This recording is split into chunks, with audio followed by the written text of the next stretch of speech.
who are attending online, if I am audible, please put a yes in the chat.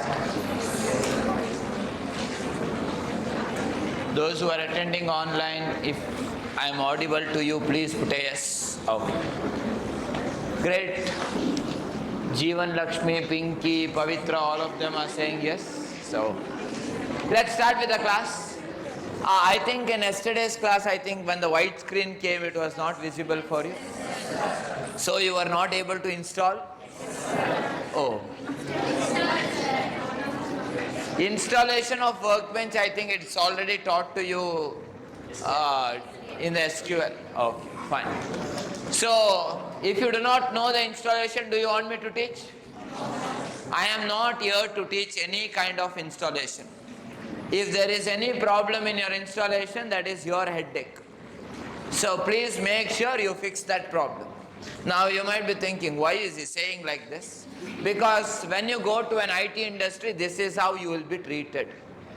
So do you want to be prepared for that, or do you want to be spoon-feeded? Spoon-feeded.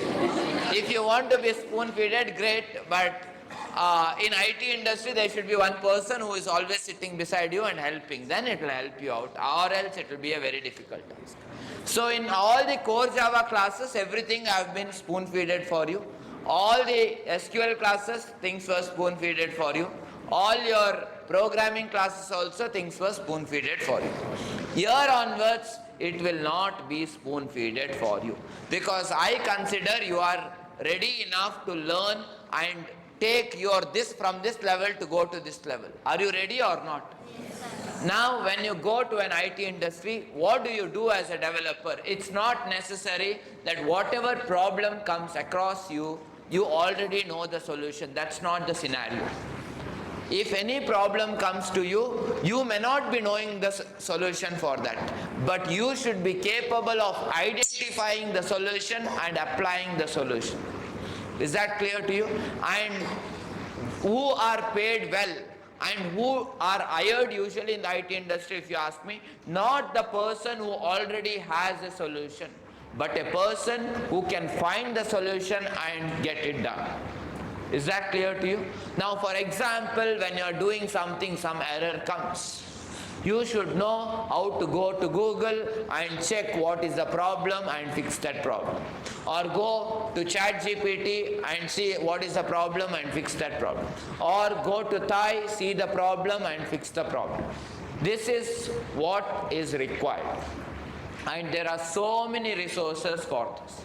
And this is how the advanced Java classes are going to be. So you are not prepared to go for 10th standard exam or 8th standard exam. You are going to be prepared for a real-time developer. Any real-time problem comes, you are capable of solving that. That's what you are prepared for. Is that clear to you? So anyways, let's start with the classes. So to start with the classes, yesterday I think we had written some program. And we have actually loaded that particular driver and we had written, I think we have created the connection. Great.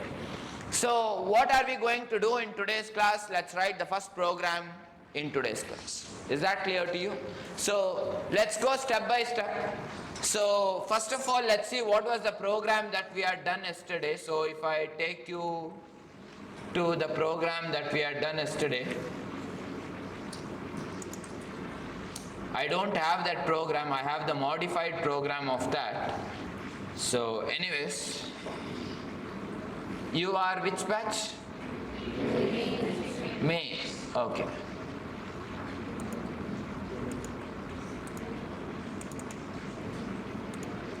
Fine then. So May batch, this is not the one. Advanced Java May 1 to May, okay. Fine. I have to do I need to redo certain things.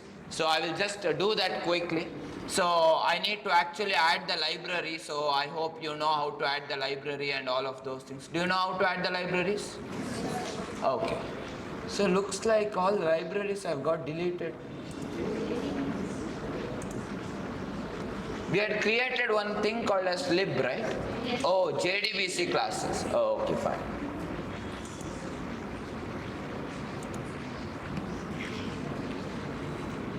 So you are May 1 and May 2, 4:30. Okay.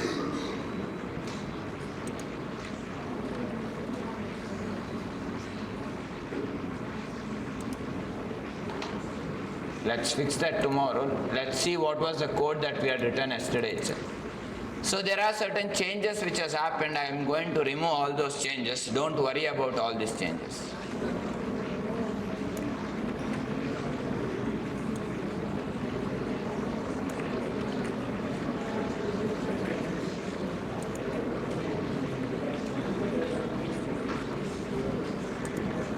What was the type of this particular thing? Connection. So this was the program that we had written yesterday, and I think SQL was not there. Okay. This is what was there, and we told system.out.print ready to start. Okay. Great, then let's execute this. So are we ready to start? Okay.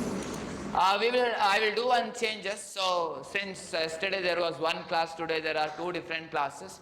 So JDBC classes I have already used it. So I will create a new database. I will name it as JDBC classes 2. Is that clear to you? So for that, what is that we need to do is we need to go to our workbench.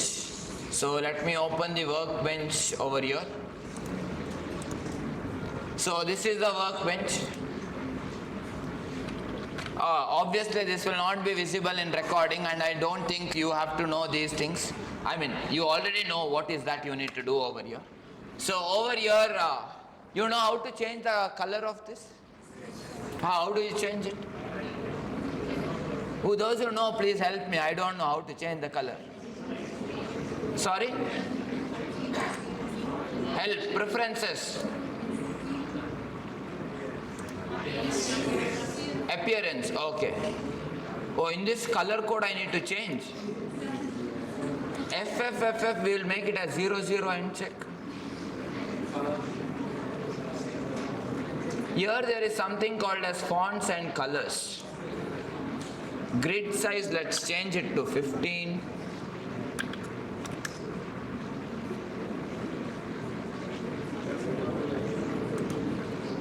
Fine.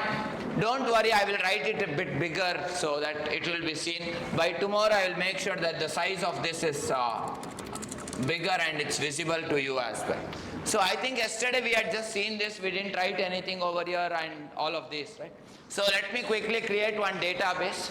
So if it is not visible, from the left corner there is a fourth icon called as create schema over here. JDBC classes is what I need to create. And I will say JDBC classes 2, and I will click on apply, and I will apply this particular thing. I will click on finish. Something whatever we have done yesterday, I am just redoing all of those things. So in this I need to create one table. Why I need to create the table, all that I will let you know. So we will come back and later on we will create the table. So as of now, whatever we have done yesterday, I have got the same things over here. So let's go to our Eclipse and check when I execute, is it able to find this particular thing or not. So still it says ready to start because JDBC classes is already created now.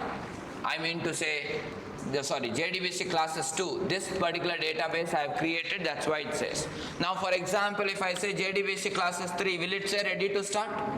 No, it will give you an error, and some might have got some error like this and all. What does it say over here is unknown database, JDBC classes 3. So this particular database does not exist. Anyways, let's get back over here. So all I have done is I have just created a connection to the database. That's all I have done. Now we need to understand, in all the JDBC programs that we are going to study from here onwards, there are 5 common steps.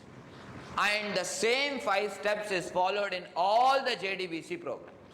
So whatever JDBC that we are going to learn from today onwards, in each of these things, same 5 lines of code is what you need to write.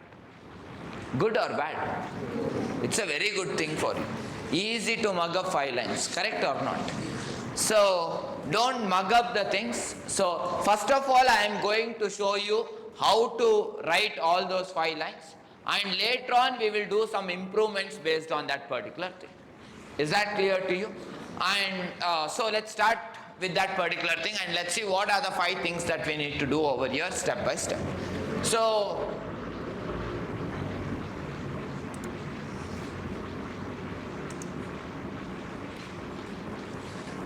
the 5 steps are, these are the 5 steps that you need to do. So the first thing that you need to do is, there is something called as load the driver. Now what do you mean by this, if you ask me? Yesterday, if you observe, we actually went and downloaded one driver software from MySQL's official website, correct or not? After that, we extracted that particular file and we got one jar file inside that folder. And that folder, whatever we have got, we actually added that inside a folder called as lib inside our, what is that? Inside our package or inside our project. Now, that is already done, means loading the driver is done. Now you need to understand the loading the driver in JDBC programs happens automatically even if I do not write any code. Is that clear to you? But you need to understand, in all the programs it will not work like that. Now along with JDBC, when you are writing some other things as well, that time you need to write one extra line of code. And what is that extra line of code, if you ask me? There is one method called as for name. You need to call that particular method called as for name. Now where is this particular method present, if you ask me? This particular method for name is present inside a class named as class. So there is one class in Java called as class itself. So the name of the class itself is class. Inside that there is a method called as for name. In that for name, what should you give over here, if you ask me? You should give the name of the package. Sorry, not the name of the package, you should give the name of the class. Now, practically I will show to you what exactly is that. But right now, do we need to do this, if you ask me? No, we don't have to do this because it has automatically happened. JDBC has taken care of this particular thing. So I am going to delete this. So in our JDBC programs, we will not do this. In the last class, we will see what exactly is that particular. Next, what is that I need to do is, I need to get a connection to the database. So basically, what code are you writing is a Java code. So what you need to do is, you need to actually make a connection to your database. So if you want to make a connection to a database, there is a method for that. What is the name of the method? Get connection, and we have already written that particular thing. So what is that? Driver manager dot get connection. So if you write that method called as get connection, you can get the connection. So I will just write that particular thing called as get connection. For this particular method, we need to pass 3 parameters. What are the 3 parameters? One is URL, and the other one is username, and the other one is password. So you need to pass these 3 parameters, and this is going to create one connection object for you. So basically, when you do this, the connection between your Java program and the database is done. But why do we create the connection, or why do we do JDBC, if you ask me? If we want to interact with the tables, that is when we actually make use of JDBC. Now what do we do with interacting with that particular tables? We can actually put the data into that particular thing, means insert the data. If we want, we can update that particular data. If you want, we can delete that particular data. And if we also want, we can also fetch that particular data. Is that clear to everyone? And what is the commands for fetching the data? Select command in SQL. If you want to update, there is an update command. If you want to delete, there is a delete command. Then if you want to create, there is a create command. All of these things are there. So now in today's class, I will first show you what are the different methods that is available for you over here. So are we done with the first step and the second step? Yes, we are already done with the first step, as well as we are also done with the second step. Now what is the other thing that we need to do is we need to create a SQL statement. Now what does this mean? This basically means like this. For example, if you are taking input from the user, normally in core Java when you are taking inputs from the user, how do you take it? Through the keyboard only you will take it, correct or not? So if you want to take the input from the keyboard, then you will create one object. What object? Scanner object. So you need to understand, whenever you are creating one scanner object, there is one memory created inside your RAM. So what is the job of this particular memory if you ask me? Whatever you enter, that gets stored inside this memory, and that's the buffer which is getting created. Is that clear to you? And once if you are saying next int, the integer value will be stored over here. As soon as you press enter, it will be taken from here and stored inside the variable. Are you getting the point? So basically I mean to say, when you say scanner, one memory gets created. Same way, over here I am not going to create any scanner. What I am going to do over here is, I need to execute SQL queries. Is that clear to you? Now if I need to execute any SQL queries, I need a similar memory to be created. And if I want that memory to be created, I need to write one extra line of code. And what is that if you ask me? I basically need to create one SQL statement. Now how do I do that if you ask? There is a method for that particular thing, and the name of that method is only called as create statement. And do I need to pass any parameter for this? No. I just have to say create statement. If I say create statement, one memory will be created for me in the RAM. And what is this purpose of this memory if you ask me? This will help you to actually write the SQL queries. But have I given any SQL queries to this particular create statement method? No, I have not given. Now I need to give the SQL statement for that. Now when do I give it if you ask me? Whenever I am executing the SQL statement, I need to give that. Now the question is, how do I execute the SQL statement?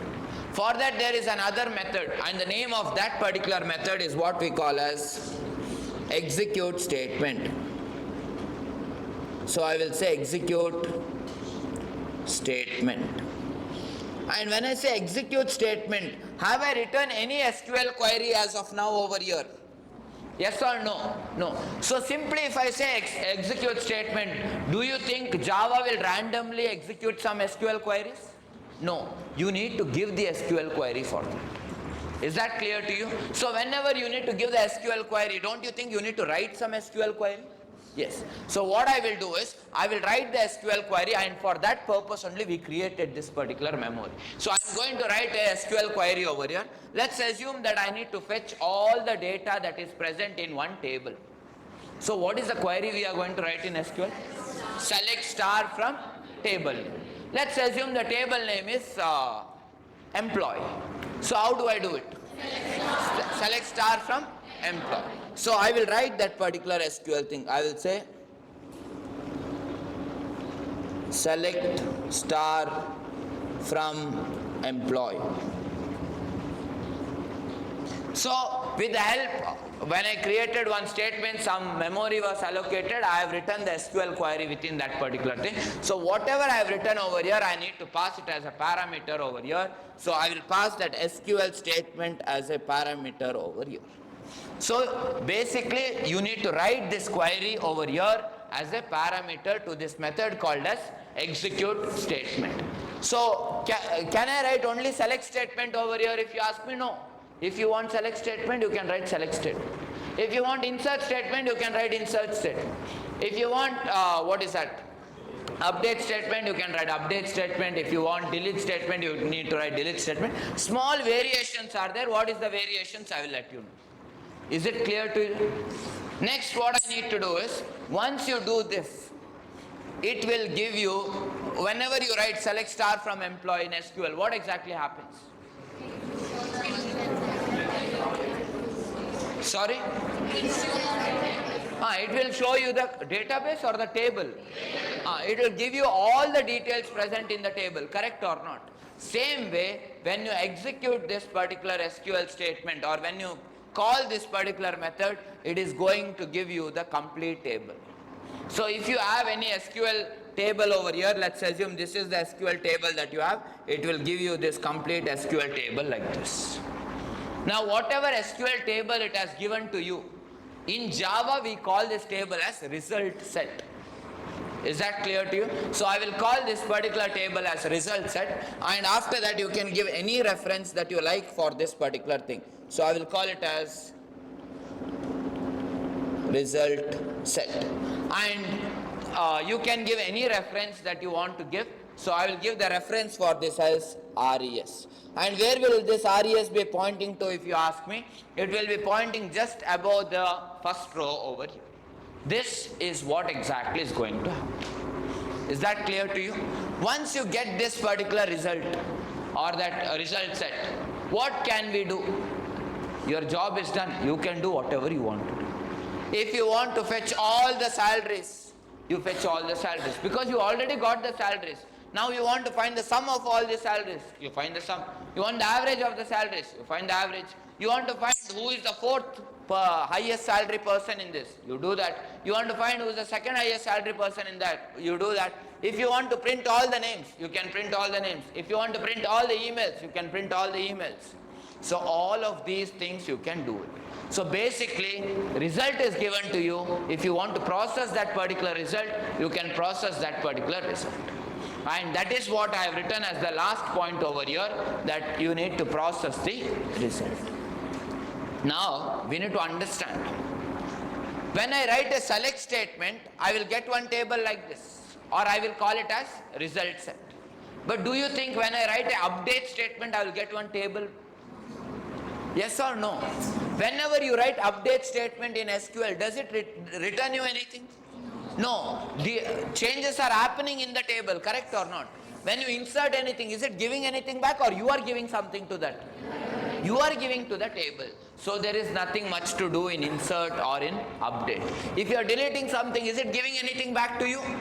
No, it is not giving anything back to you. So you are actually saying what has to be removed. Is that clear to everyone? Any doubts in this?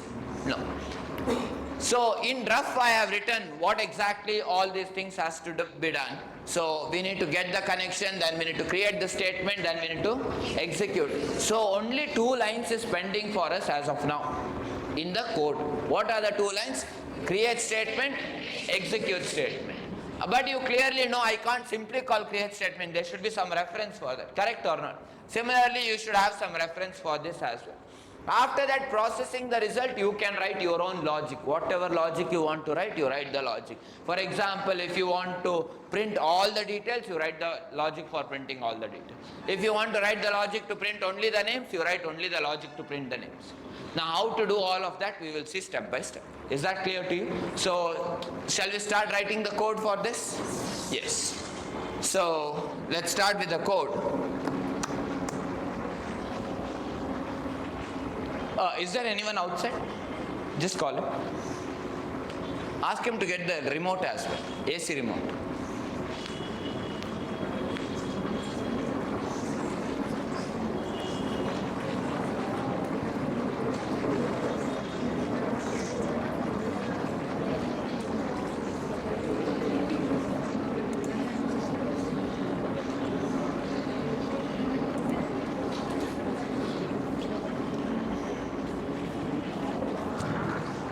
ಇದು of ಮಾಡಿಬಿಡಿ, sound ಬರ್ತಾ ಇದೆ, sudden ಮಧ್ಯದಲ್ಲಿ start ಆಗಿದೆ. Was the temperature changed in this? No, not now. In between when the sound started, was the temperature changed? It got changed.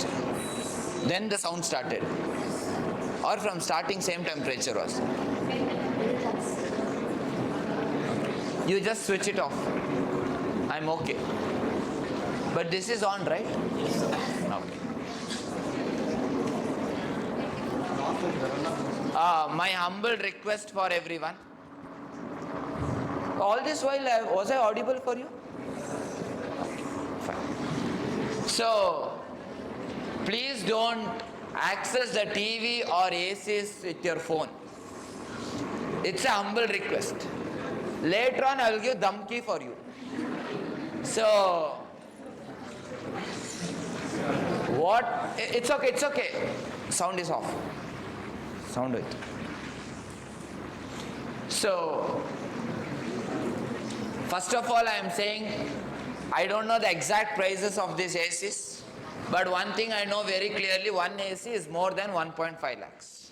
So if anyone accesses that particular AC using your phone, and if it starts making sound, camera is there. So, TV also, I will ask them to gift one TV for us. Don't worry. We will put one TV here, one TV there, one TV there.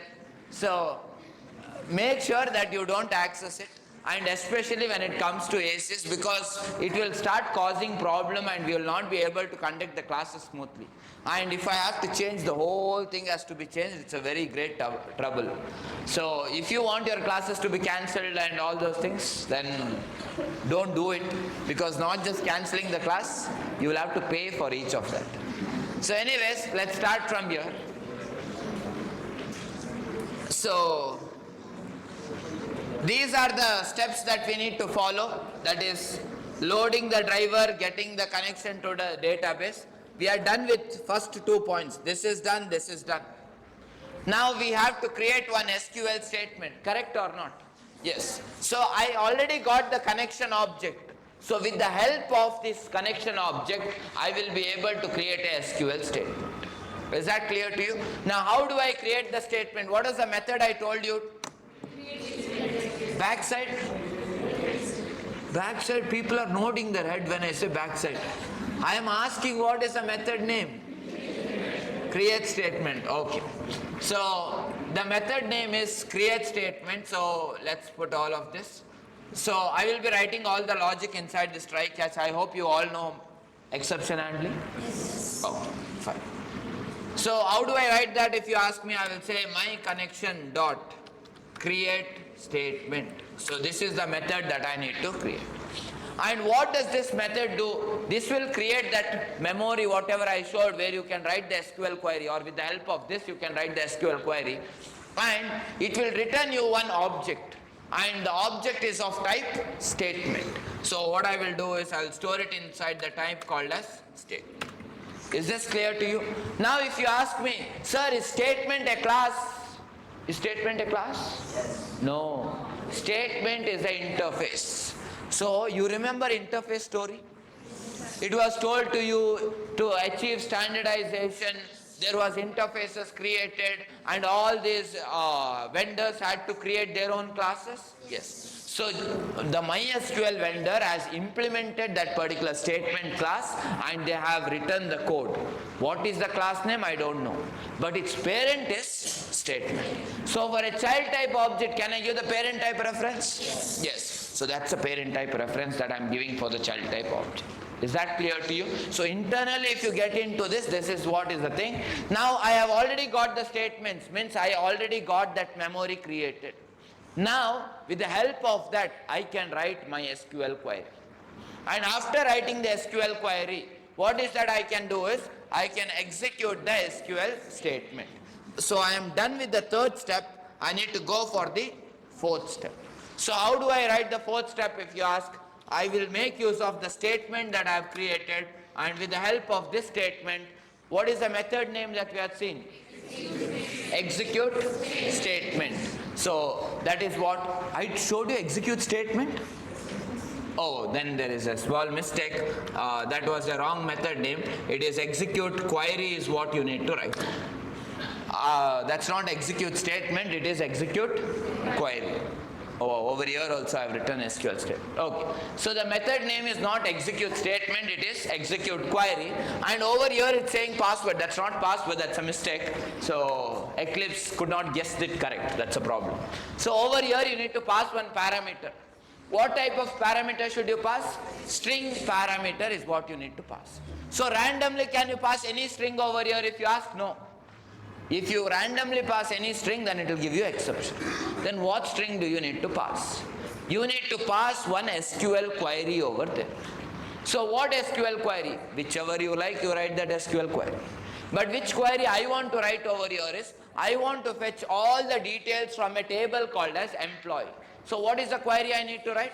Select star from employee. So that's the query I am going to write as a string. So I will say select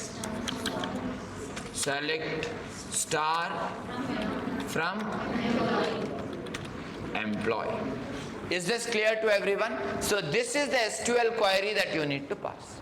I will not write directly over here. If you want, you can write it directly. What I am going to do is I will just write this query inside one variable and then I will write it over here. So it's a string type variable. I will call it as SQL. And can I pass SQL over here? I mean, I could have written in single line, but I want to increase the number of lines, so I am writing in 2 lines. Is that clear to you? So first of all, I don't want this to be disturbed, so I'll take this on top. So over here, we have created URL, username, password. Over there, I have one more SQL query written over here. So anyways, now what does this particular execute query return you back? If you ask me, you are passing one query over here, and what was that query? Select star from employee. So it is going to return you an employee table. Now when it returns an employee table, in Java you should always mention a type, correct or not? And the type of that table is what we call as the result set. And what does this return if you ask? It is going to return you a result set, and this is that particular result set. And you can give any reference for that particular result set, and I will give the reference for this as RES. Is this clear to everyone? Any doubts till here? No. So, are we done with first step, second step, third step? Yes. Fourth step? Yes. So all 4 steps are done. Easy or very complicated? Complicated if you say for these 3 lines, then it is very difficult. Because in all the JDBC programs from today, the same 3 lines will be there which will do these 4 steps. Is that clear to you? How many ever JDBC program you write, same lines. Small change will be there, that I will let you know in tomorrow's class. Is that clear to you? So, anyways, let's go to the next line. Next, what should I do if you ask me? I have written process the result. So I have got the table over here. I have stored it inside, I have given a reference called as RES. Now whatever is there in the table, I want to print it. But have I written any code to print that? No. I have not written any code to print that. But before I write any code to print that, let's see whether these 3 lines are working properly or not. Will it work properly? Some are saying yes sir, I myself doesn't have any idea whether it will work or not. So I will say we are ready. Are you ready? Okay. So let's execute and check whether you are really ready or not. It says SQL syntax error exception. Some problem is there. Database not there. But just now it showed database was there, right? I changed it. Oh, database 3 I have given. Okay. It should be how much? Database 2. Okay. Great, then I have done it as database 2. I have also saved the program. Let's execute it. Table. Anyways, let's open this and check what exactly is the problem. It says table JDBC classes 2.employee doesn't exist. What does it mean? Table does not exist. Have we created any table called as employee? No. All we have done is we have created one database, but where is the table? We are saying get the details from the table which doesn't even exist. Correct or not? So first let's go and create the table and let's put some data into that table, then let's see whether we can fetch that or not. Is that clear to you? So where should we go to create table? Workbench. So let's go to workbench.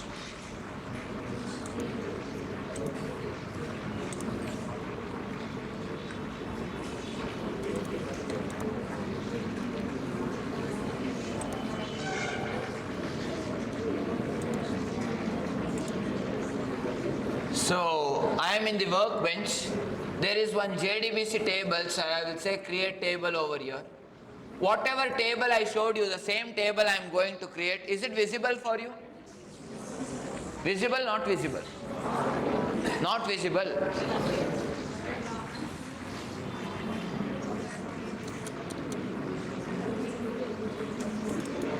I will see how to increase it tonight, and tomorrow I will increase the size, because if you start seeing how to increase the size, then it will take more time. If anyone knows how to increase, you can let me know immediately. Anyone knows? Very clearly, don't say, sir, maybe there, maybe here, maybe there, maybe here. I also know how to do that. So anyways, so let's give the name of the table as employee. So I will say, I will name it as employee. First, what was the first thing that we had over there? You remember I opened and showed you something a while back? ID name, email. Anyways,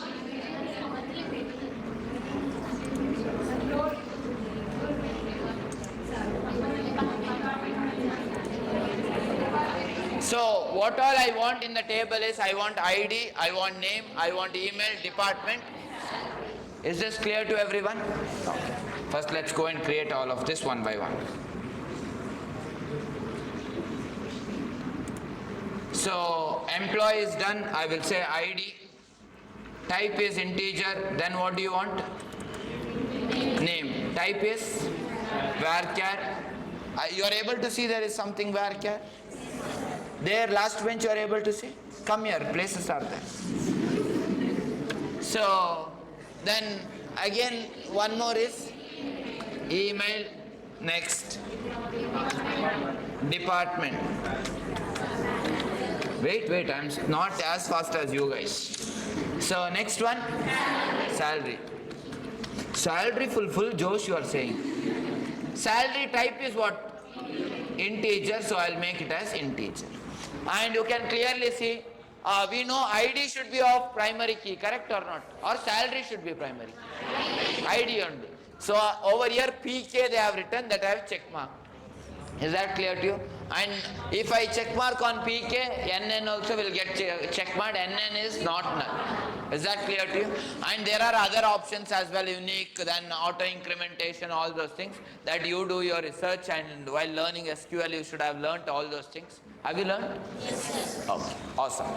Once you are done with this, you can go and click on apply. So what I will do is I will click on apply. And when I click on apply, basically I don't know how to write SQL query. So they provided one GUI where I can simply type the name of the table, and the workbench only will create the query. And they have created a query, create table, then along with the database name they have told table name. You would have directly written create table, table name, correct or not? Yes. And after that ID, what is that? No, integer type, and it says it's not null. Name is varchar, null. Email is varchar, null. Department is varchar, null. Salary is integer type, that also can be null. And primary key is ID. You know how to write this, right?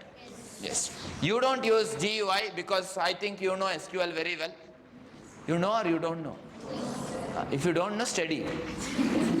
I already have a job, so I don't have to study. So I will click on apply. And I will click on finish. Now if you do this, one table would have got created. How will we know? You go to this database JDBC classes. Over there is one arrow mark. If you click on that particular arrow mark over there, you will see one table called as employee. There are 3 icons. Are you able to see those 3 icons? I am not able to see 3 icons, but I know there are 3 icons. What is that icon? I don't know. So small they are. So settings, some spanner kind of thing I can see. So in case, whenever you are writing SQL queries, sometimes you want to see what is available in the table, correct or not? What is the column name type, what is the column name, and all of those things. For that you will say show description, something. What? Describe table. What is the query? Just DESC without table name. Okay. So basically you will write one query for that. That thing you don't have to write over here. You can press that center icon. 3 icons are there which is there in between, spanner kind. That one you type. Oh, sorry, that one you click. It will show you the description. So it says ID is there, name is there, email is there, department is there, salary is there, this is their type, and this is what are the details. Okay, you got the description of that particular table, but you want the details of the table, means all the rows and columns you want. For that, what is the query you are going to write? Select star from employee. That also you don't have to write over here. In those 3 icons of that table, the last one you can see. Are you able to see the last one? Yes. Yeah, along with some square box, some lightning kind is there. If you just click on that particular thing, it will show you. Are you able to see ID, name, email, department, salary? Yes. So, is it visible till the last ID, name? Yes? Don't worry, I will not call here. Visible? Okay. So, you just have to increase that particular thing, and let's increase the other size as well. Query is already written by them, I didn't write it. So this is the query which is written.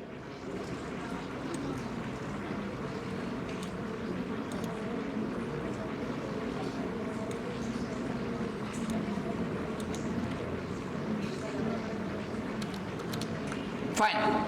But in ID, do you have any details inside the table, or have you inserted any data? No. So now you want to insert the data. I don't know the query. I don't know. I'm lazy to type that insert also. So what I will do is, I will come over here, I will say ID is equal to 1, name is equal to Alex, email is equal to alex@gmail.com. Oh, this is not fully visible. Let's make it as visible. Next, department is HR department, and salary how much? 25,000. Okay. Next, what I will do is, I will again go to the next row.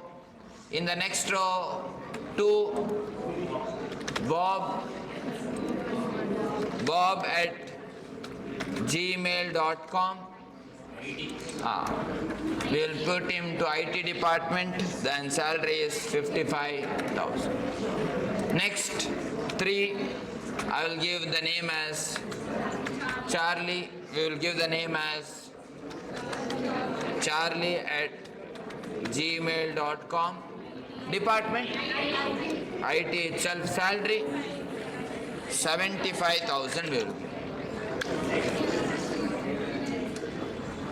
So next, 4th, I will say Donald, then I will say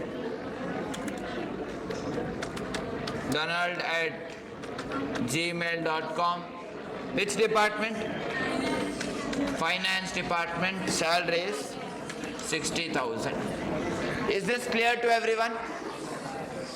Have we inserted the data if you ask? No. We need to run the query for this. But how do we run the query? Very simple. There is one small apply button you can see here. Yes. In recording it will not be visible. So there will be one button you see in your screen when you are watching the recording. So over here you can see insert into, and you see ID, name, email, department, and after that it says values. What are the values? So whenever you write SQL query, I know you have studied in 2 different ways writing insert. One by giving column names and one by not giving column names. Which one is easier for you to do?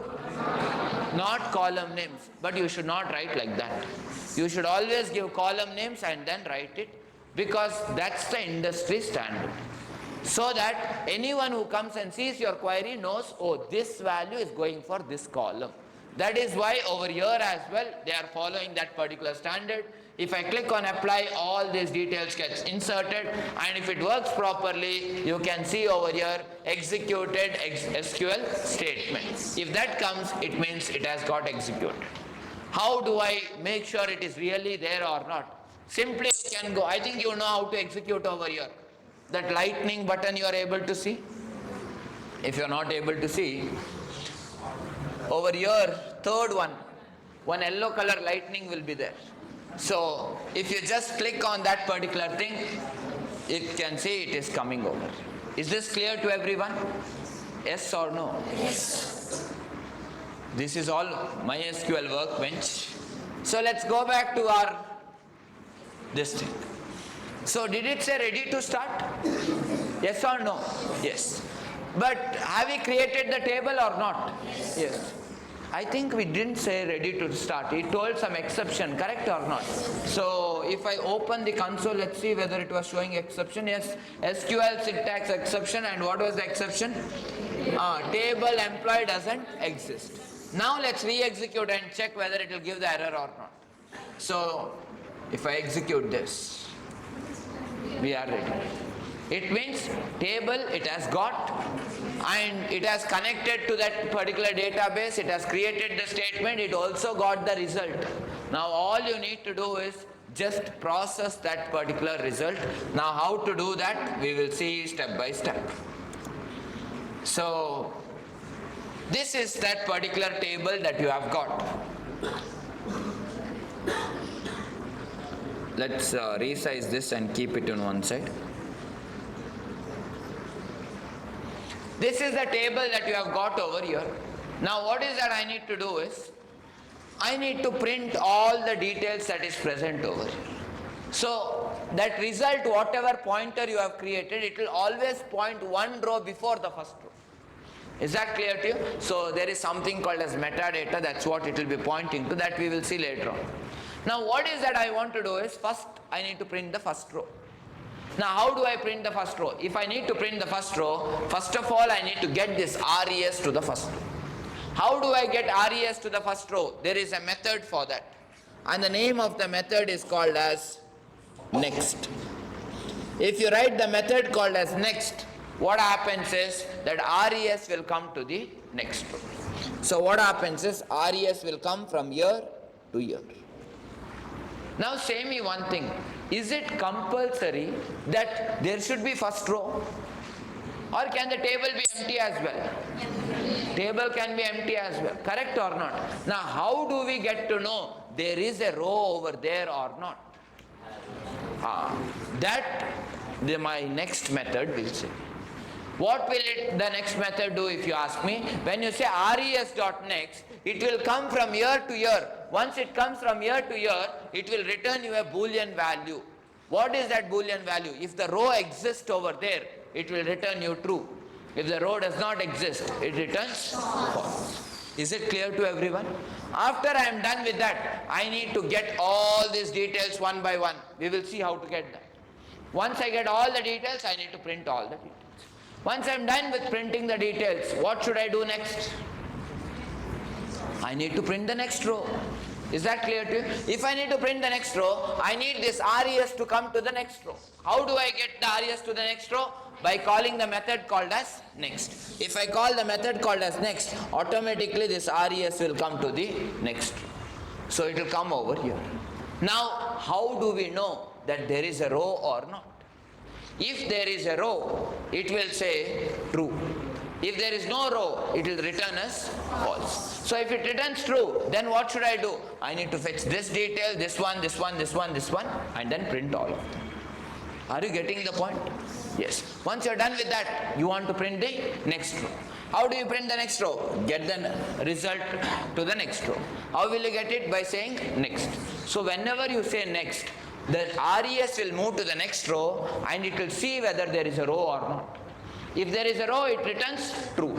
If there is no row, it returns false. If it returns false, should you fetch any details? No. Should you print any details? No. But if it returns true, should you fetch any details? Yes. Should you print any details? Yes. Are you getting the point? Yes. So anyways, let's see what is the logic for processing this result or printing all the details. At starting, res will be over here. Simply I cannot say next. What I want to get to the next row, res is what I need to get to the next row. So I will say res dot next. When I say res dot next, it will come to the next row. As soon as it comes to the next row, what is that I need to do? I need to fetch one details one by one. So res is already pointing to this whole row. Is there only one detail in this row or is there multiple details? Multiple details are there. What is the first detail I want to fetch is the ID. Say me, ID is of what type?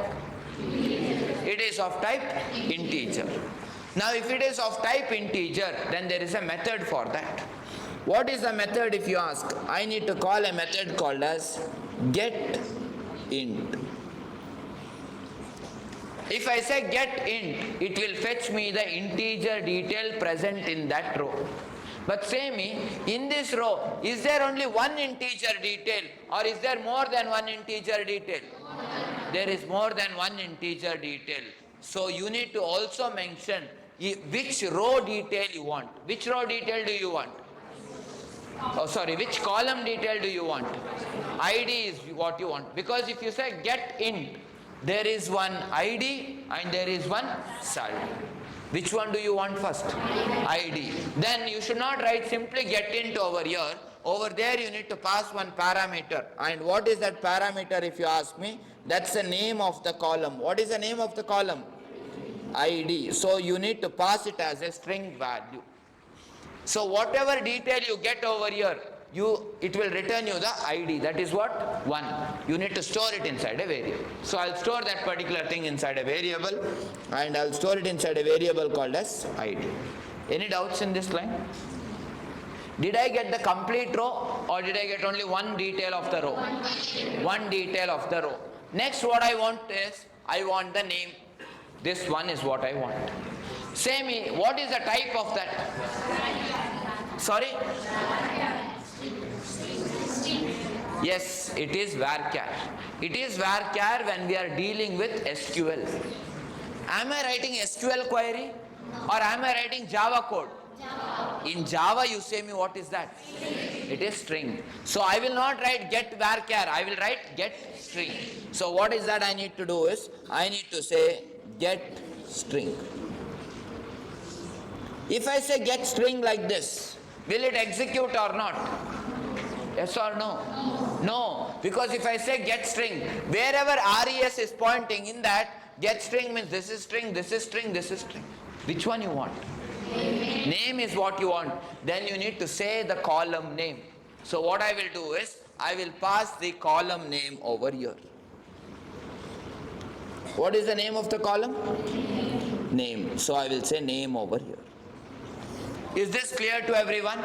Now whatever it returns, you need to store it inside a variable called as name. Is it clear? Any doubts? Now if you ask me, sir, can I directly write getInt? No. You should say, from what do you want to get the integer? Wherever res is pointing, from that row you want the integer value, correct or not? So can you simply call method like this? No, unless it's present in the same class. Do we have any getInt method written? No. So what is that you need to do is, you cannot write getInt or getString like this. You need to say res.getInt or res.getString. So you need to say it like this. Is this clear to everyone? Yes or no? Yes. Okay. I got name, I got ID. What is the next thing? Email. Can you say me how do I get email?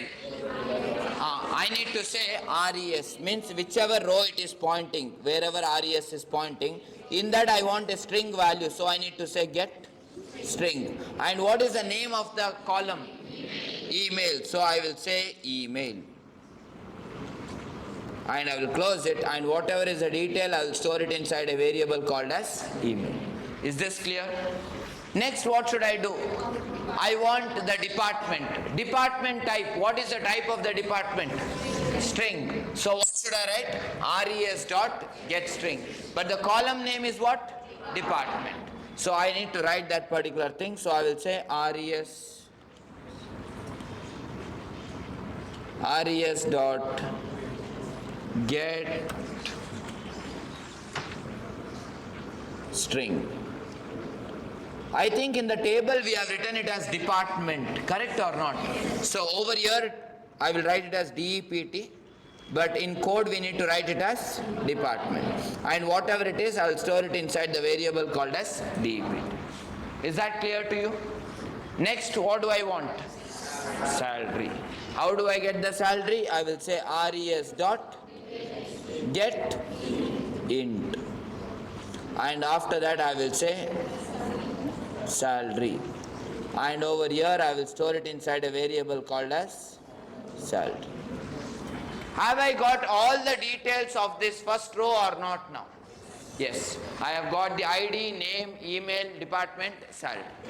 Now, whenever the column has integer value, you need to say get int. Whenever it has a string value, you need to say get string. If it has a float value, you need to say get float. If it has a boolean value, you need to say get boolean. Like that, there are different data types. Is that clear to you? So get, and you need to mention the data type over here. Is that clear to you? Any doubts still here? No. Once you got all these details, do you know how to print the details? Yes or no? How do you print it? System.out.print. What all do you want to print? ID, name, email, department, salary. So these are all the details that you need to print. I have simply written in rough like this. I hope you already know in Java writing like this is not allowed. You know that? Okay. So this is what you need to do. If you do this, will it print the whole table or it will print one row? One row gets printed. Now what is that I want to do is, I want to print the next row. If I need to print the next row, what should I write? I need to write res dot next. So I am repeating this code once again. So when I say res dot next, it will come to the next row. Res is pointing to the second row now. If there is a row, res dot next will return as true. If there is no row, what is it going to return? False. Is that clear to you? So if it is true, it means there is a row. If there is a row, don't you think I need to get the details of this row? So should I write this code once again? Yes or no? Yes. So I will say res dot get int, and I will say ID. I will get this ID. Then I will write this line. It will give the name. I will write this line. It will give the email. I will write this line. It will give the department. I will write this line. It will give the salary. Is that clear to you? Once all of that I get, I will say system.out.print and I will print all the details. Is this clear to you? Great. Have I printed the whole table or not? No. I want to print the next row. If I want to print the next row, what should I say? res dot next. If I say res dot next, res will come to the next row. And if there is a row over there, res dot next is going to return you a true. If there is no row, what is it going to return? False. If it returns true, should you execute this? Yes or no? If it returns false, should you execute this? No. If you execute this, it is going to print, get all the details, and then it's going to print. So are you repeating this again and again? Yes. So should you put this inside a loop? Yes. So what I am going to do is, I am going to put this inside a loop. Which loop would you suggest? While loop would be better because we don't have any initialization nor any increment or decrement. Is that clear to you? So in the while loop, what will be the condition? We will see whether res.next, is it returning true or false? If it returns true, should we execute or not? If it returns false, should we execute or not? No. So what I am going to do is, I am going to write while over here and I'll put this within the brackets. So if it returns substitutes true over here, or if it returns true over here, it will execute. If it returns false over here, it will come outside the loop. Is that clear to you? And when will it return false, if you ask me? When res comes over here, will it return false or not? Yes, sir. It will see there is a row, it will return true, I will get the details. And again when you say res.next, it will come over here. Is there a row over there? No. It will return false, you will come outside the while. Is this clear to you? So this is the code that you need to write to print all the details of the table. Any doubts in this code? Are you sure? So can we go and write the code? Yes. So mug up the code soon and help me when I am typing. Will you mug up? Then you will not help me when I am typing? Then how? Without mugging up, how will you do that? You'll understand it. Fine. So, let's go back to the code. So, let's start with this. We are ready and all is not necessary now because we know we are ready now. So, let's start with this. I need to start with while loop. So, let's start with the while loop. Condition is what? Res dot next. What is the first thing that I need to do? Res dot get id or get int? Get int. And after that, over here as a parameter, you need to give the column name. What is the column name? id. This will return an integer value. I will store it inside id. Any doubts till here? No. Next, what should I do? Res dot get name, get string. Okay, I will say res dot get string. Oh.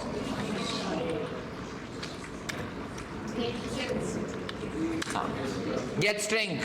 And what should I pass as a parameter? Name. So that's the name of the column, and whatever it returns, I'll store it inside a variable called as name. Next, what do I want? Res dot get string. I will say res dot get string. And what is the name of that particular column? Email. So I will say email over here. And whatever it returns, I'll store it inside a variable called as email. Next, what do I want?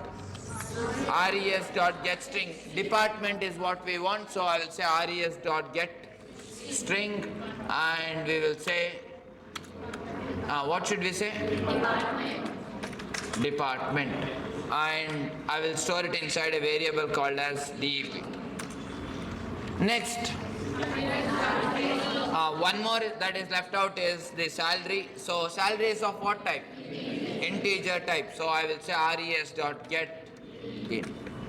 And over here I will say integer type as salary. You need to make sure that the column names and these variables that you are writing is matching. So if the column names and these variables do not match, then you will not get the details. Is that clear to you?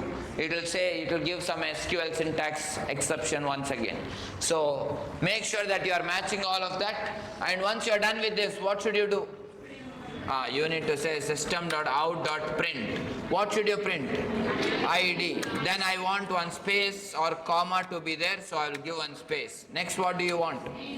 Name. I will give the name. Then after that, what is the next thing? Email. So I will say email. And after that, what is the next thing? Sorry? Department. So I will give the department. Next, after that, what is the name thing? Salary. So I will say salary. Anything left out? No. So are we done with everything? If you ask me, are we done with the last process, the result? Are we done with that or not? Yes. We have written the code for that as well. So all we need to do now is execute and check, is it really giving the output or not? So will it give the output? Yes or no? Yesterday someone was saying Govinda and all. Say Govinda once again, it might give the output. So we have created the connection, we have created the statement, we have executed the statement, and then we are executing, printing or processing the result. Any doubts? So let's try by saying Govinda once again. So are you getting the output or not? Yes, you are getting the output. So all the details are available over here. Is that clear to you? You have added only these 4 rows, right? Yes. If you go and add one more row and execute this, will it print one more row or not? Yes. Whatever is available in the table, it will print that particular. So I have shown you how to fetch all the rows. If you want to fetch only salary, do you know how to fetch the salary? You need to write only which line? This line number 30. That's all you need to. You want to fetch only the names. What should you do? Just write this line. So Once you are done with fetching only the names, you want to sort all the names, you can sort it. You want to fetch only the salary and sort it, you fetch only the salaries and sort it. For example, you want to find each department how many salaries, or first these many people how many salaries, all that, whatever logic you want to apply, you apply that logic. Is that clear to you? So now it's up to you. I have helped you to go and fetch the data from the database. Any doubts till here? Is it clear to everyone? Simple program or very complex program? Complex. In one page I have written this. This is all your JDBC. Not just for today's class, for all the other classes of JDBC also you will have the same program. Only difference is, if you are writing update query, will you get the table back? No. So this is not there. So only 3 lines. If you are writing insert query, this is not there. 3 lines. Then what is the other thing? Delete. In that also 3 lines. Same, easy or difficult? Easy. Same, core Java is easy or advanced Java is easy? Advanced Java is easy, provided you have installed properly, provided your jar is added properly, and all of these things. Otherwise, first hello world program in advanced Java also you cannot do. Ready to start also will not execute. But if that executes, rest everything is easy. Now the thing is, I have taken care of everything, so I got the output. Now, there are different possibilities where you will not get the output. For example, column name does not match. You will say NAME, NE. Now you will not see, oh, correct code only I have written, get connection, create statement, execute query, get int, get string, oh, proper. And you will go and execute this. SQL exception. Column name, not there it will say. These things you will easily identify. But there are other things as well. Maybe your SQL workbench is there, but SQL server is not there. Then gone. It will not execute. Or port number in your case is not 3306, it might be 3308. You need to identify. If you don't identify, gone.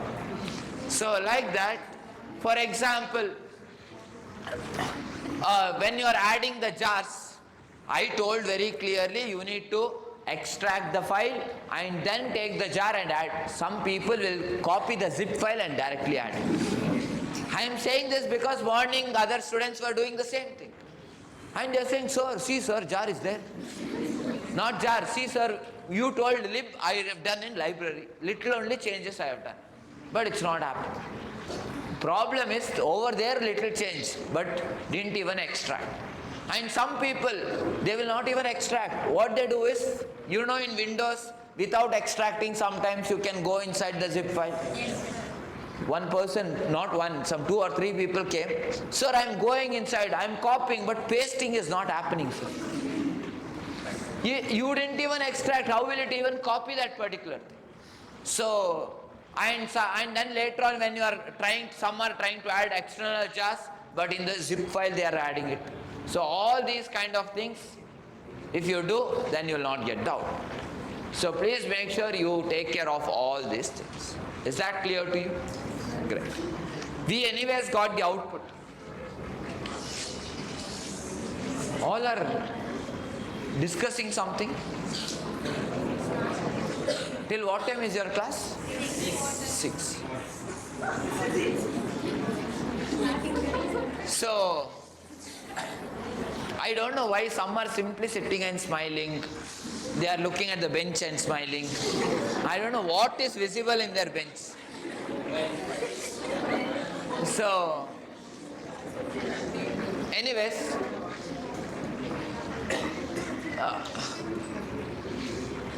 you are packing your bag. Class is not over. So,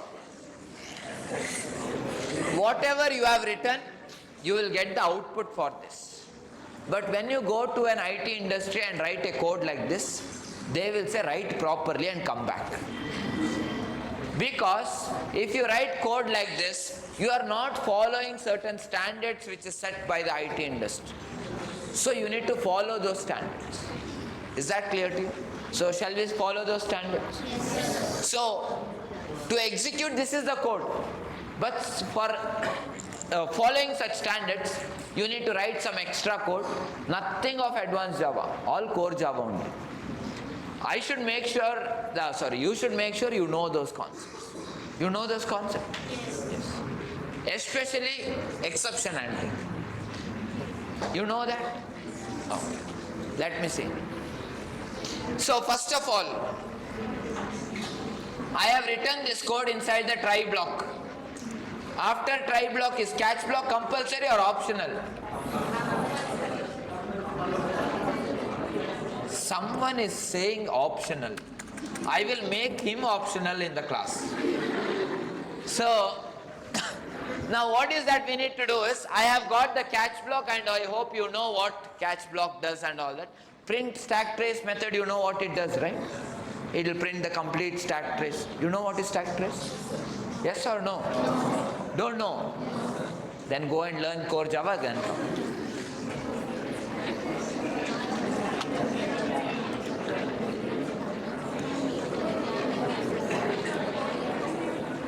Wait. What is the exception name?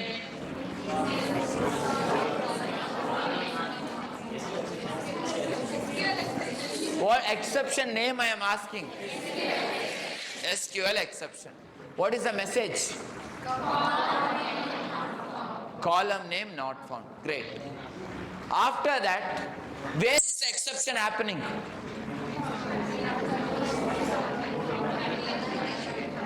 At the end. In your program, where exactly it's happening? In program 1, Java.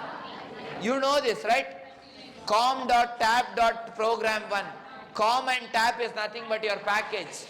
This is the name of your class. Inside that class, inside this method called as main, it is happening.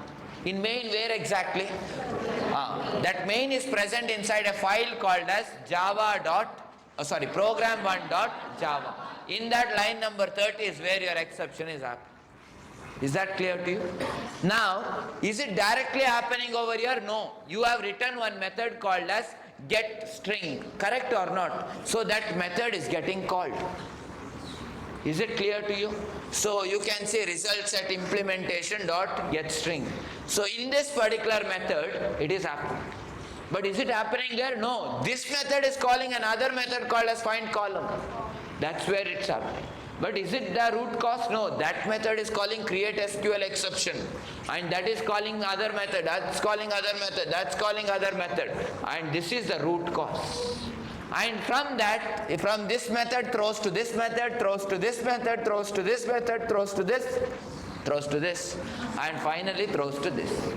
None of them handled it, you have to handle it. And you are the one who is handling it. Is that clear to you?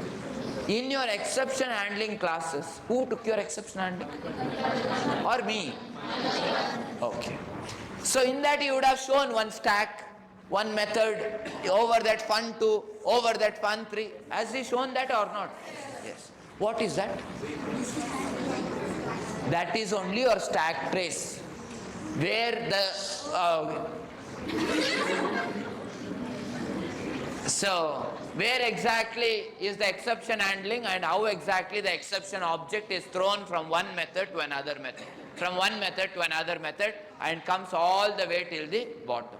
Is that clear to you? So the exception is happening over here. This method is throwing to this method. This method is throwing over here. This method is throwing over here. This method is throwing over here. This method is throwing over here, and this is thrown over here. That is the trace, or how it came from one stack to another stack, not stack. In same stack it's there. One stack frame to another stack frame to another stack frame, all the way till the main method. Is that clear to you? That's your stack trace. You know what is stack trace now? Yes. Next time don't say, sir, forgot. So anyways, let's get back. So, you know what I have written in this line. Any doubts in this line now? No. So, I think in exception handling you have wrote try block, then catch block, then one more block, finally block. Okay. So let's write the finally block. Should we write finally block? Yes, we need to write. So what do we write in the try block is some risky code. That's what you write, wherever, whichever can cause exception, that's what you write in try block.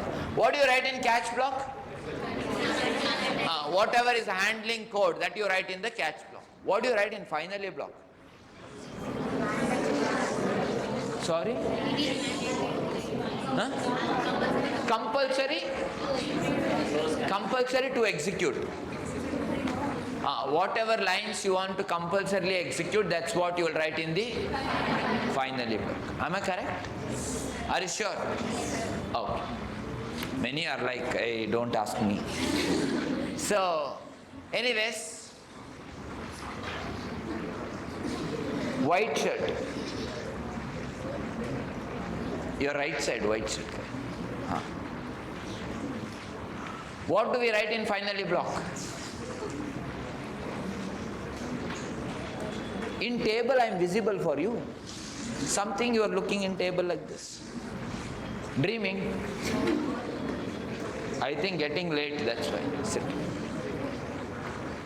So, you are saying some lines which has to be compulsorily written, that should be written inside the finally block. What is that line? Compulsorily what should you write?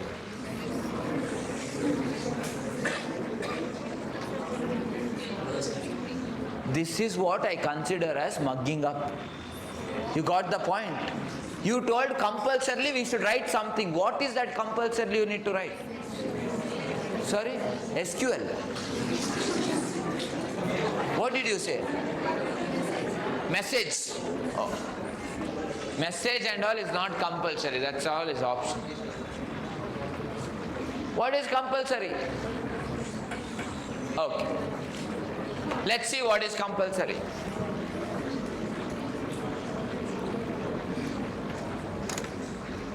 Line number 21. What is this line doing?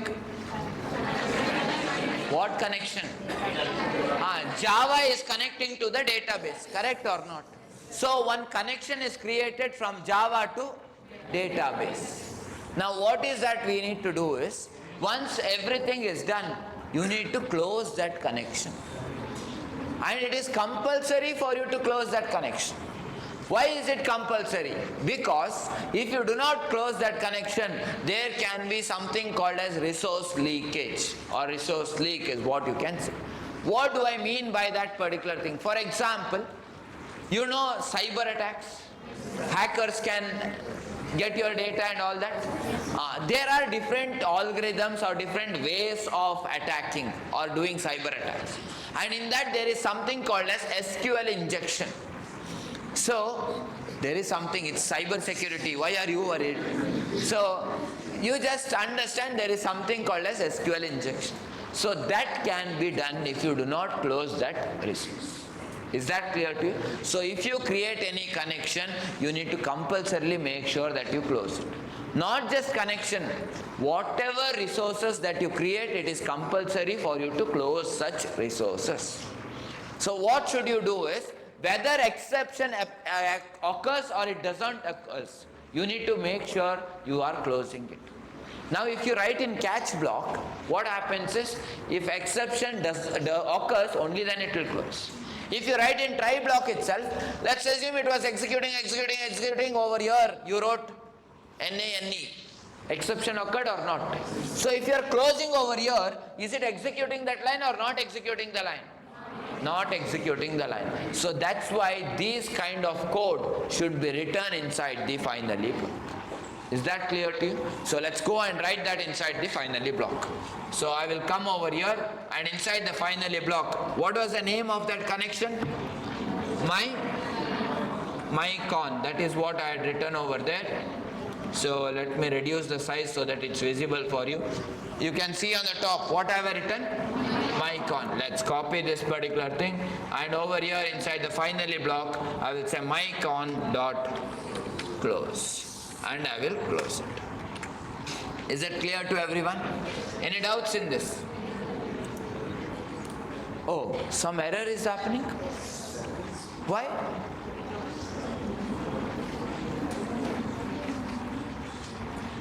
Can you see the whole code and say me, why is that error occurring? Anyone knows the answer? Raise your hand.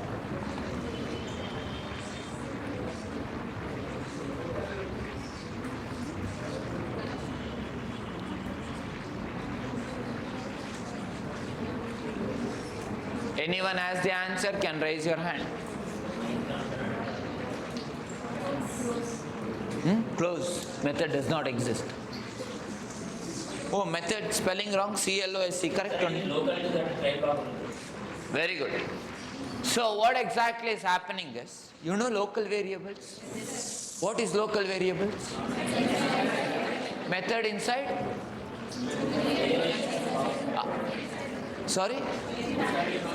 Any variables which is declared inside a method is called as local variables.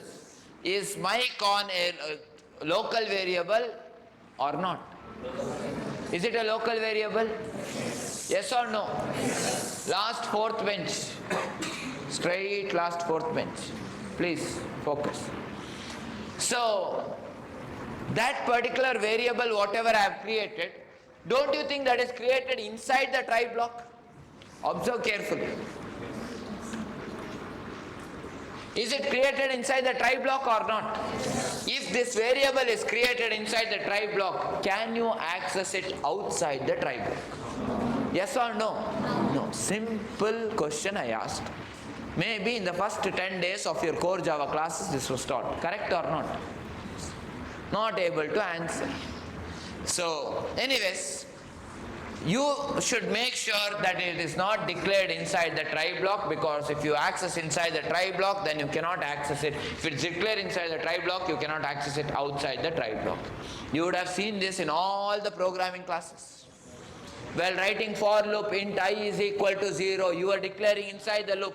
Was that I accessible outside the loop or not accessible? Not accessible. Same thing is happening over here. But the problem is variable name is not I. That's only difference. So what I will do is, I will just copy this particular thing. And over here I shall paste it, means outside the try block, and I will assign null to that. So I hope you know the default value of any object is null. Yes, so I have assigned that particular thing. So now have I declared my con inside or outside? Outside. So inside should I declare once again? No. So I will delete it from here. If I have declared like this, now can I access this my con inside the try block, inside the catch block, inside the finally block, outside all these blocks? Yes. So now inside the finally block, it will be available for you. Is it available or not? Yes. But again there is an error. Now what is error? Do you think it's the same error? No. Earlier it was showing red line only here. Now it's showing full. So definitely it's a different error. Is that clear to you? So what is that error if you ask me? This close method is actually throwing some exception. And you know in exception there is checked exception and unchecked exception. What if there is an unchecked exception? What are the unchecked exceptions you know? Sorry? You name some unchecked exception. Huh?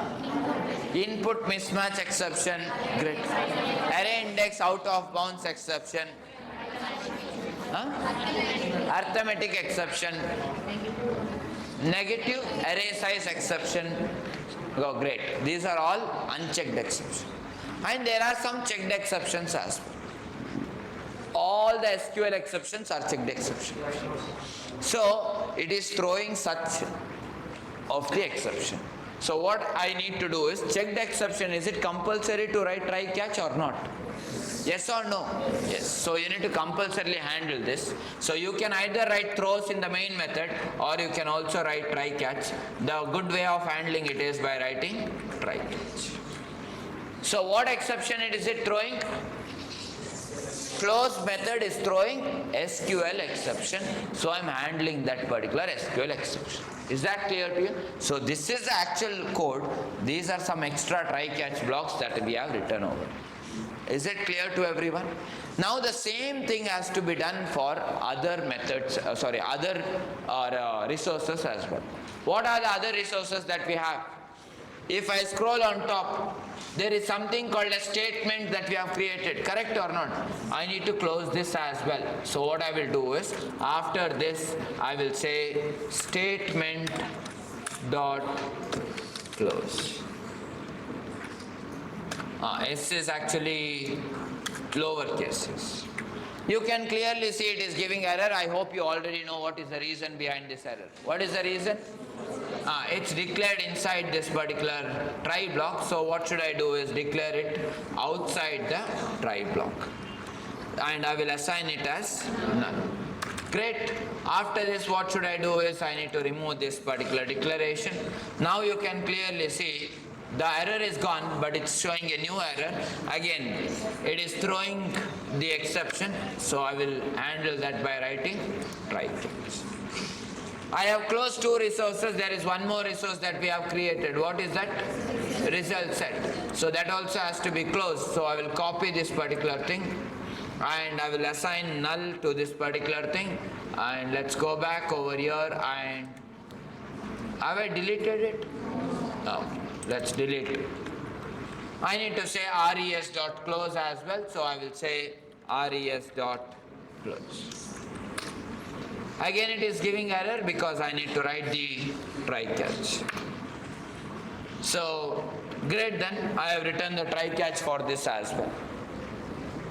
Now, have we followed all the industry standards? No.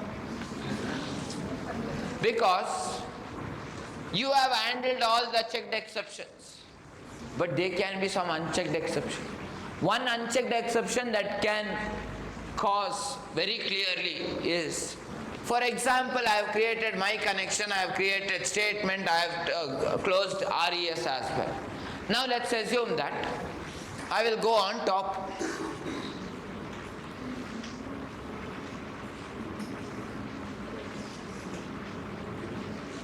Over here, I am writing, getting the connection, I am creating the statement, I am executing the query. After doing all of this, let's assume the SQL query that I have written over here is of what exactly? Select statement. I told you if there is any update statement or insert statement, it doesn't return you any result or anything as such, correct or not? If it doesn't return the result, then I will not be storing anything inside that. So what will be there inside res? Null will be there or any result will be there? Null itself will be there, correct or not? If null is there in that, and if I go to the finally block over here, and over here if I say res.close, in res what do you have? Null. Null.close, if you write, what happens? It will give us null pointer exception. Is that clear to you? Now, how do I handle this? So, you can write a catch block and say null pointer exception E. You can do that. But you can prevent it directly rather than handling it. Handling means what? Exception has occurred. You are handling it. That is better or preventing is better? Preventing is better. How do we prevent it? Say me one thing. So, if res is equal to null, do I need to close it? Yes or no? No. If res is equal to null, it means res doesn't even exist, correct or not? Then what is the purpose of closing? But if res is not equal to null, should you close it or not? Then check one condition. Check whether res is equal to null or not equal to null. Are you getting the point? If it is equal to null, why will you write null.close? But if it is not equal to null, should you close or not? Yes. So write one simple if condition over here. What is that if condition? If you ask me, you say if, and over here you say res is not equal to null. And if res is not equal to null, only then you execute this res.close, otherwise do not execute this line. Is it clear to everyone? The same thing has to be done for statement as well. So write one if condition, check whether statement is not equal to null. If it is not equal to null, only then you close it. Otherwise, do not close it. Again, same way, check for my connection as well. So write one if condition. You say, my connection, is that not equal to null? If it is not equal to null, only then close it. Otherwise, do not close it. Is it clear to everyone? Any doubts in this? Simply you have written so many lines of code. This is your industry standards. So, please make sure whenever you write the code, you follow all the standards and then you write the code. Because all these days you are busy learning the concept and revising the concepts every day. Correct or not? Correct or not? Yes. So, now it is time for you to use it for a real time. Is that clear to you? So, when you are using it for a real time, it should not be like this. You are using one application. Suddenly some small problem happened. Application crashed. Should application crash or should it display what is the problem? Display what is the problem. Is that clear to you? So, let's assume you are executing some problem in Thai. Your program did not pass all the test cases. So, since it did not pass the test case, suddenly should the tab close? Or should it say test case failed? Like that it should be there. Proper standards has to be followed and proper messages has to be given. In catch block, as of now, I am not giving any proper message, but as a developer, you should know how to give the proper message. And if there is any problem, there is something called as logging. What you do is, whatever is a problem, that problem will be written inside a file. At this time, at this particular date, this problem happened from this particular system and IP address of the system is just like that. One standards will be there. And all that your team lead will say whenever you are working as a developer. And you need to make sure the problem is recorded so that anyone can go and see that problem and fix that problem. Sometimes in Thai as well, you will see some bugs in that. Correct or not? You will come and say, sir, in my case, the next problem is not opening. Can you say why next problem is not opening? That problem should have been recorded somewhere. Only then we will get to know. Correct or not? If that is not recorded, then we need to wait. Again, let that problem appear. Then we will see what happens. So that's the reason all these things has to be followed. If you do not follow all these things, then it would be difficult. So please make sure you follow all these things. But our main logic is only this much. Is that clear to you?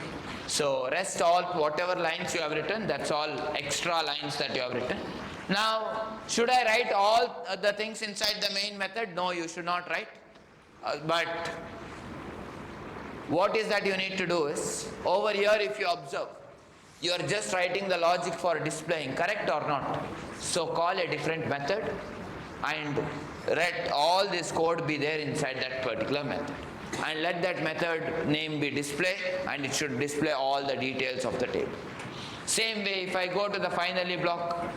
In the finally block, if you see all these lines of code, actual line of code is only 3 lines. This line, this line, this line. And what are you doing in this line? Closing the resources. So write your own method called as close. And that should have all of this code. And you should have passed your res, your statement and your connection as a parameter to that close method, and that close method should close all of it. Is it clear to you? So please make sure you do each one of these things and tomorrow we will catch up. Is that clear to you? There is one small announcement. You are getting late. Dinner is at what time? 8 o'clock. 8:30. 7:30. So, then 7:30 we will leave. Oh, snacks also your PG will give. Wow. Some luxurious PG you are living in. What is the rent in that snacks PG? So, anyways, I think May 1 batch students have already taken up employability test. Yes? So, there was one announcement made in your Slack group. Have you seen that announcement? Yes. So, the thing is, I think May 2 batch have not taken any test till now, correct or not? Okay. So the thing is, there is one employability test which is given. Is it announced in your class? No. Fine. But it's announced in Slack for you. Okay.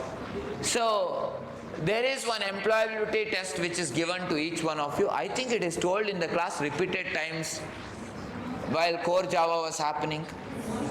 One score will come, one score will come, one score will come. That's that score. So, simply it will not come. So, you need to take up that particular test. There are going to be few coding questions, few MCQ questions. And May first batch students have successfully copied. And also they got caught as well who copied. So, the thing is, please make sure that you take up this particular test and you perform well in this particular test. Once your test gets over, there will be one mock conducted for you. Now the question is, will the mock be conducted for everyone or not? It will not be conducted for everyone. So, it will be conducted for only people who score above 60%. Maybe we can reduce up to 50%. Why will it be conducted only for those people? Why not for us? If you have got 40%, 45%, it clearly means to say you are not prepared. So if you are not able to clear the coding test which is done in your classes, it means you are not preparing regularly. So please make sure you prepare well and then you take up the test. Is that clear to you?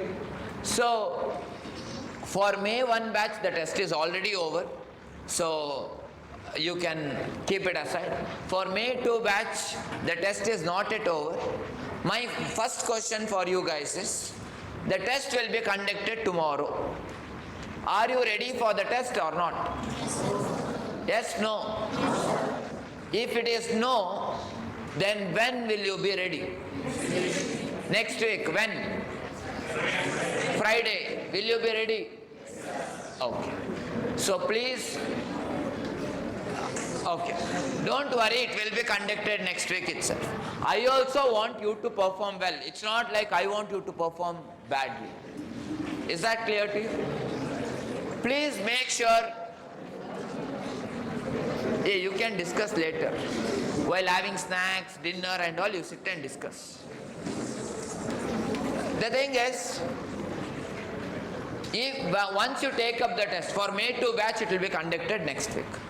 So, when it is conducted, those who score above 50%, for them, there will be mock conducted very next day or within the next week it will be conducted. Within 1 week it will be conducted. So, your mock will have more weightage because in mock we get to know the reality. Are you really preparing, not preparing, are you copying, not copying, all these things. So the weightage will be something like this. It will be 60% for the mock and 40% for the test, or it will be 65% for the mock and 35% for the test. This is how the balancing of mock and test will be there. Once this particular thing gets over, after this is done, there will be continuous mock for the people who perform well in the mock. Why? Because they get some special preference, because they have given special preference for themselves by regularly studying and preparing well. Then what about others? For others I will let you know, but what is the advantage of getting higher employability score? So if you have got some higher employability score, there will be some special interest from not me, not from our team, but from the companies. There are going to be some companies who will come and say, give me only 3 profiles. and they should be very good. They should be in such a way that when I conduct the interview, it should be yes or no. It should not be like, "Ayyo, why did I even take interview for them?" It should not be like that. They want such candidates. And when they ask only for 3 profiles or 5 profiles or 10 profiles, those drives will not be posted in your drives platform. And those for those particular things, internally those names who are already there in top 1, top 3, top 5, top 10, top 20, like that, one list will be created. And this list will be given to those clients. So this is the advantage of scoring well in the employability test. So apart from this, one more thing is, you will get to interact with the people who are working in the IT industry, who are recently started their journey. Why recently started their journey? Because they might be conducting the initial round of interview, or they have gone through the path that you are trying to go through. And they are already in the company and they know what exactly is happening in the company and what is the expectation of the company. So that's why they also will be guiding you guys. That's an extra benefit that you get in this particular thing. So I think I have addressed what is the benefit those who are getting higher employability score are getting. What about the people who did not perform well in the test? So in that particular case, I cannot do anything. So is that the final test? If you ask me, no, that's not the final test. We will give you an opportunity. There are some people, I will say the details of May 1 batch. There were 244 students who applied for the test. I mean, there are so many students who started taking up the test. So in all of these 244 students, only 204 students completed the test. All others left in between. I don't know the reason, but they have left in between. Means they are not interested. Next, after that, there are some 10 students or something. They have submitted the test, but 0 marks. Means they didn't even try attempting it. Simply they saw all the questions, they have submitted. I don't know why all these things, but more than 20% of the students have done like this. So I don't know whether you guys are serious about the test and you have taken it, or simply just to see what are the questions you have taken. I do not know. But all I would like to say is, if you feel like, no, I want to be in that top 5, top 10, top 20, in that particular case, opportunity will definitely be given to you. But you need to bear the platform charges for that particular test. So the platform charges is 99 rupees, including convenience fees, GST, all of those things, so that you take it bit seriously and then take up the test. Is that clear to you? And that platform is not our platform. We are already paying for all your tests, and please make sure that for the retest, for the first test we will handle it. For the retest, you need to pay for that platform fees, and after that you need to register for that, and then the test will be conducted, and again the same process will be continued. After test there will be mock. If you perform well in the mock, you will come in that particular category, and there will be certain inputs given to you. You need to follow those things. If you are not following those things, again you will be dropped down from that thing. Is that clear to everyone?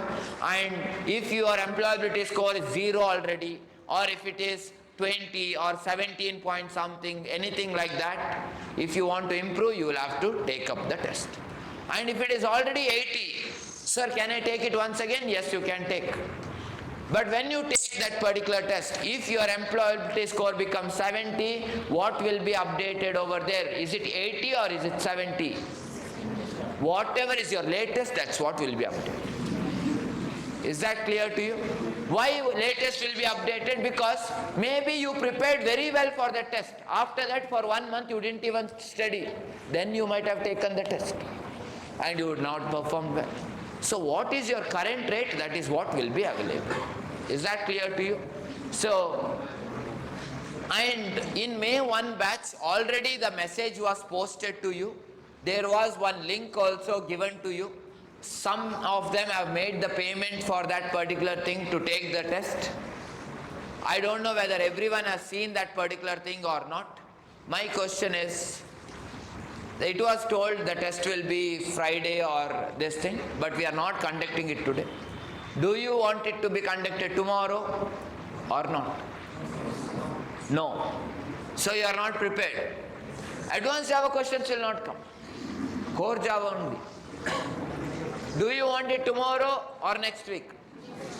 Next week. Next week, if you say next week, we would not be able to conduct it on Saturday. It will be not Friday as well. Can I keep it on Wednesday? Will you prepare by then? Yes, no? Some are still saying no. When do you want it? You only say me. Friday. Okay.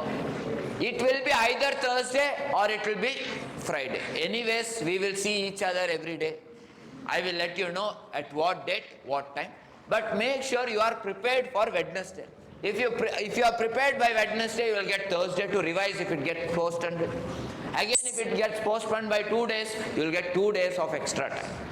Is that clear to you? And I would like to see everyone getting employability score more than 80%.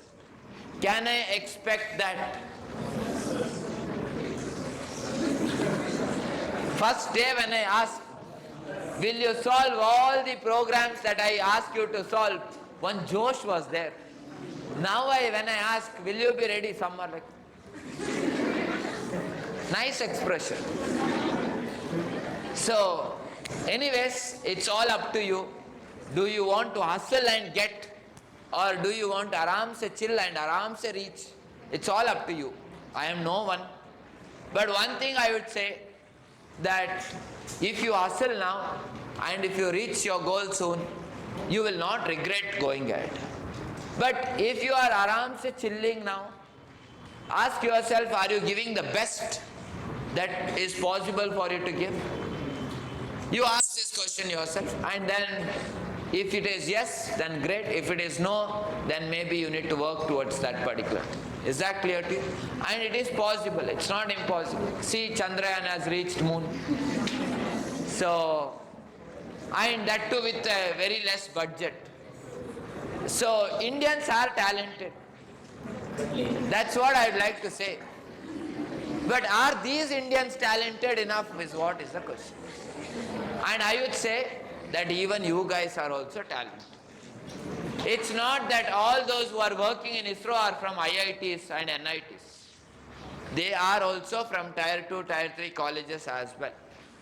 So I am also from Tier 3 college. I know my own friend, two friends, one of my school friend and one of my college friend who is working in ISRO. So it is possible. It's not impossible. It's all, you need to channelize your efforts into one thing. But if you are like fully diverted, you want to watch the movie, you want to go and enjoy, you want to sleep, you want to watch that YouTube video, you want to watch the reel, you want to go for tea outside at night, all this if you have, then you are not channelizing all your efforts towards one side, you are distributing it, then it will be upside down. So anyways, so finally you don't want test tomorrow. But next week, will you be completely ready or not? Sure. Okay. Then all the very best. Prepare very well. Next week, I should see everyone scoring very well in that. And in case, in mock as well, you need to do very, very well. How will you do very well? You have your friends. Don't directly come and give mock to the trainer. Give mocks to your friends first. Practice this in your PGs. And then if you come and present, you will present it in a better manner. And I would suggest you to do that. And sir, in PG we do not have mood to do this and all if you say. This classroom is free. You can sit here and practice. If they are saying no, we will not allow you to sit here, then I will get you another classroom, you can sit there and also practice. Is that clear to you? But please make sure you do it. Will you do it? All the best. Let's catch up tomorrow.